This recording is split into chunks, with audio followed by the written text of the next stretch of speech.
ನಂಗೋಸ್ಕರ ಕಾವ್ಯ ಇವತ್ತು ಮೈಸೂರು ಪಾಕ್ ಮಾಡ್ಕೊಡ್ತೀನಿ ಅಂತ ಹೇಳಿದಾಳೆ. ಹೇಗ್ ಮಾಡ್ತಾಳೆ ಅಂತ ನೋಡೋಣ. ನೋಡಂತೆ 1.5 ಕಪ್ ಕಡಲೆ ಹಿಟ್ಟು, 1 to ಡಬಲ್ ಸಕ್ಕರೆ ಅಂದ್ರೆ 3 ಕಪ್ ಸಕ್ಕರೆ, ತುಪ್ಪ, ಏಲಕ್ಕಿ. ತುಪ್ಪ ಜಾಸ್ತಿ ಬೇಕಾಗತ್ತೆ. ಕಾವ್ಯ ಏನ್ ಮಾಡ್ತಾ ಇದೀಯಾ? ಫಸ್ಟ್ ಕಡಲೆ ಹಿಟ್ಟನ್ನ ಫ್ರೈ ಮಾಡ್ಕೊಳ್ತಾ ಇದೀನಿ ಲೈಟ್ ಆಗಿ. ಓಕೆ. 1.5 ಕಪ್ ಕಡಲೆ ಹಿಟ್ಟು ತಗೊಂಡಿದೀವಿ. ಈಗ 3 ಕಪ್ ಅಷ್ಟು ಸಕ್ಕರೆ ತಗೊಂತಾ ಇದೀವಿ. ಇವಾಗ ಒಂದೆಳೆ ಪಾಕ ಬರ್ಬೇಕು. ಹಾಕ್ತಿದೀಯೇ? ಇದು ಏಲಕ್ಕಿ ಕುಟ್ಟ ಹಾಕ್ತಾ ಇದೀನಿ ನೋಡು. ಓಕೆ. ನೋಡಿ, ಕಡಲೆ ಹಿಟ್ಟಿಗೆ ಸಕ್ಕರೆ ಪಾಕ ಹಾಕಿದೀವಲ್ಲ, ಎಲ್ಲ ನೀಟಾಗಿ ಬ್ಲೆಂಡ್ ಆಗ್ಬೇಕು. ಎಲ್ಲೂ ಗಂಟು ಕಾಣಿಸ್ಬಾರ್ದು. ತುಪ್ಪ ಮಾತ್ರ ತುಂಬಾ ಇಂಪಾರ್ಟೆಂಟ್.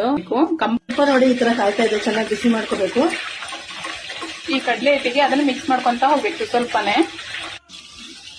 ತುಪ್ಪ ಹಾಕೊಂಡಿದ್ದ ಸ್ವಲ್ಪನೇ ಹಾಕೊಂತ ಮಿಕ್ಸ್ ಮಾಡ್ಬೇಕು. ಈ ರೀತಿ ಹಾಕ್ಬಿಟ್ಟು ನೋಡಿ, ತುಪ್ಪ ಜಾಸ್ತಿ ಬೇಕು. ಮೈಸೂರು ಪಾಕಿಗಂತೂ ತುಪ್ಪ ಎಷ್ಟು ಹಾಕ್ರೂ ಚೆನ್ನಾಗಿರುತ್ತೆ. ತುಪ್ಪನ ಮೇನ್. ಹೌದೌದು. ತುಪ್ಪ ಅದಕ್ಕೆ ತಿನ್ನ ಖಾಲಿ ಮಾಡ್ತಾ ಇದೀಯಾ? ಹೌದೌದು, ಟೇಸ್ಟಿಯಾಗಿ ಬರ್ಬೇಕಲ್ವಾ. ಈಗ ಯಾವಾಗ ತುಪ್ಪ ಸೈಡಿಗೆಲ್ಲ ಬಿಡಕ್ ಶುರು ಆಯ್ತು, ಇದು ರೆಡಿ ಆಗಿದೆ. ಅಂತೂ ಫೈನಲ್ ಆಗಿ ಮೈಸೂರು ಪಾಕ್ ರೆಡಿ ಮಾಡ್ಬಿಟ್ಯಾ? ನಿನಗೋಸ್ಕರ ಮಾಡಿದೀನಿ ನೋಡು. ನಿನಗೆ ಮೈಸೂರು ಪಾಕ್ ರೆಡಿ ಮಾಡಿದೀನಿ ನೋಡು, ಹೆಂಗಿದೆ ಟೇಸ್ಟ್ ನೋಡು. ಚೆನ್ನಾಗಿದೆಯಾ? ತುಂಬಾ ಚೆನ್ನಾಗಿದೆ.